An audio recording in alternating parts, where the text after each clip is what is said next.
juga Ketua DPR Menteri Aceh. Pemuda dan Olahraga, Menpora Zainuddin Amali secara resmi meluncurkan Pomeurah sebagai maskot PON Aceh Sumut 2024 untuk wilayah Aceh.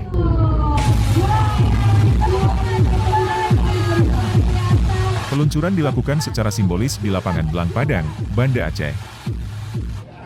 Maskot Pomeurah atau gajah putih berkopiah Meucotop sebagai lambang kekuatan, kesetiaan dan persatuan. Logo dan tagline PON Aceh Sumatera Utara khusus untuk wilayah Aceh.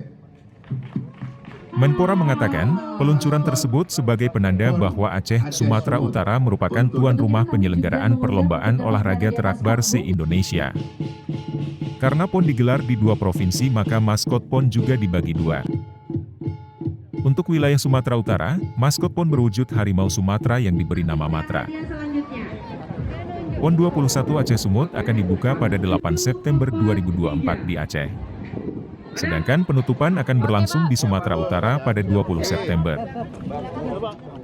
Tim Liputan Aceh Video.